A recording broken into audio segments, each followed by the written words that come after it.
So today's topic is classification of elementary particles.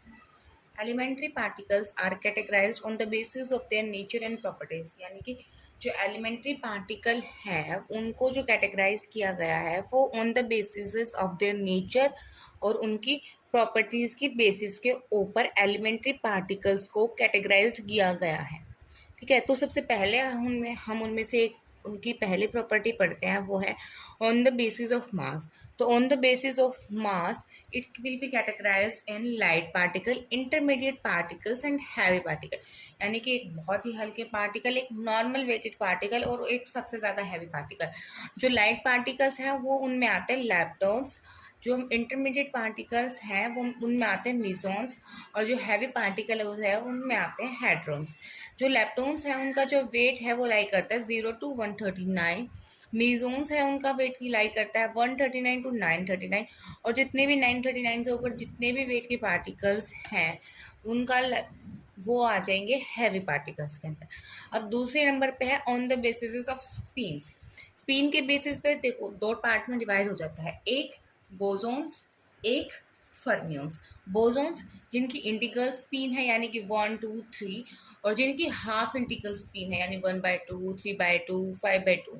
Okay, तो अगर हम बोसोन्स की बात करें तो बोसोन्स खुद जो है वो दो पार्ट्स में डिवाइड है, एक बोसोन्स जिनका मास जो मासलेस है और एक मीजोन्स. जो बोसोन्स मासलेस है वो भी दो पार्ट में डिवाइड है, एक फोटोन और एक ग्रेविटोन. फोटोन जो है उनकी स्पिन होती है 1 और ग्रेविटोन जो होती है उनकी स्पिन होती है 2.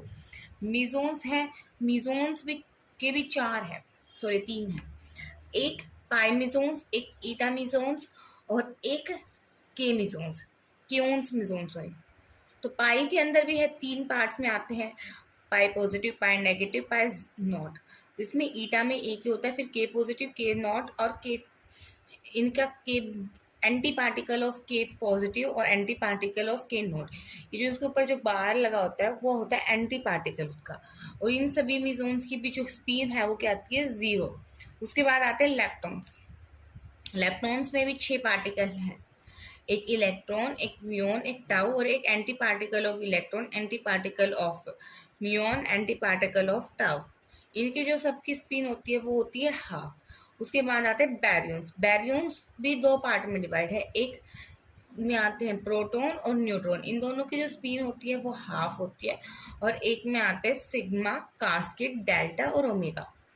ओके, इसमें जो सिग्मा होता है वो सिग्मा पॉजिटिव, सिग्मा नेगेटिव और सिग्मा नोड होता है. इसमें कास्केट नेगेटिव और कास्केट नोड होता है. डेल्टा अकेला आता है, ओमेगा भी अकेला आता है. इन सब की जो स्पिन है वो भी कितनी होती है, हाफ. और अब जो थर्ड पे आता है वो होता है on the basis of charge. अगर हम चार्ज की बात करें तो चार्ज 3 पार्ट्स में डिवाइड है, एक पॉजिटिव, एक नेगेटिव और एक 0. फिर फोर्थ आता है on the basis of interaction. तो on the basis of interaction जो फंडामेंटल बेसिस है उनके ऊपर ही जो है वो उन्हीं इंटरेक्शन के बेसिस पे इनको भी डिवाइड किया जाता है. तो ऑन द बेसिस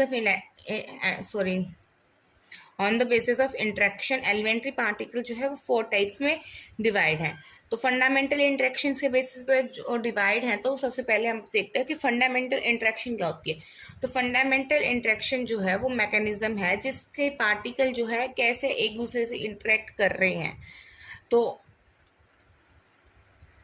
जो कैसे इंटरेक्ट कर रहे हैं उसमें 4 टाइप्स में आती है, एक स्ट्रॉन्ग इंटरेक्शन, एक इलेक्ट्रोमैग्नेटिक इंटरेक्शन, एक वीक इंटरेक्शन और एक ग्रेविटेशनल इंटरेक्शन. तो ये जो जितनी भी ये 4 फंडामेंटल इंटरेक्शंस हैं वो जो 4 हैं इनके कैसे इनको स्टडी करें, इनमें कौन से पार्टिकल्स आते हैं, वो जो सब है वो यहाँ पे ये जो टेबल बनी हुई है इससे एक्सप्लेन होगा.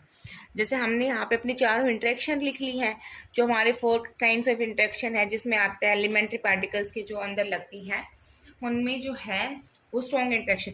और ये सारी की सारी फिजिकल इंटरेक्शन है. Physical interaction are those interactions जिनको डिराइव नहीं कर सकते, मतलब इनसे डिराइव होती हैं. ये कोई डिराइव्ड इंटरेक्शन नहीं है, यानी कि नेचुरल फाउंडेड इंटरेक्शंस है. तो जो सबसे पहले आती है हमारे पास स्ट्रॉन्ग इंटरेक्शन, उसमें जो पार्टिकल आते हैं वो आते हैं हेड्रॉन्स. इलेक्ट्रोमैग्नेटिक इंटरेक्शंस के अंदर हमारे पास पार्टिकल्स आते हैं चार्ज पार्टिकल्स. और वीक इंटरेक्शंस के अंदर हमारे पास पार्टिकल्स आते हैं हेड्रॉन्स एंड लेप्टॉन्स. हेडोन्स और हेड्रॉन्स में फ़र्क है. ग्रेविटेशनल के अंदर आ जाता है, हमारे पास सभी पार्टिकल्स के ऊपर ग्रेविटेशन इंटरेक्शन तो लगती ही है। अब इसकी जो रेंज होती है स्ट्रॉन्ग इंटरेक्शन की वो होती है अप्रोक्सीमेट 10⁻⁻15 मीटर। इलेक्ट्रोमैग्नेटिक की इनफाइनाइट रेंज होती है। वीक इंटरेक्शंस की जो हमारे पास रेंज आती है वो आती है 10⁻⁻17 मीटर्स। और वहीं ग्रेविटेशनल की भी जो होती है वो इनफाइनाइट, यानी कहीं तक भी लग सकता है उस पार्टिकल में। यानी कि जो रिलेटिव स्ट्रेंथ है वो स्ट्रॉन्ग इंटरेक्शन की 1 है, इलेक्ट्रोमैग्नेटिक की अप्रोक्स 10⁻⁻2, वीक के 10⁻⁻13 और ग्रेविटेशनल की जो है वो 10⁻⁻40 है।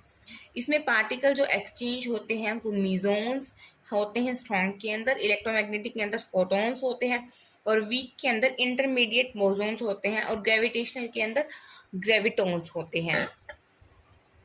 अगर हम अब चार्ज और स्पिन को भी ऑन टेबल के ऊपर देखें तो ये कैसे, मतलब चार्ज और स्पिन जो है वो कैसे आती हैं, मतलब अगर एक तरीके से याद करने के लिए हमें करना पड़े तो हम इस टेबल का यूज कर सकते हैं, जिसमें हमने 4 कैटेगरी में डिवाइड कर दी है, एक लैप्टॉन्स में, एक मीजॉन्स में, एक न्यूक्लियॉन्स में और एक हाइप्रॉन्स में।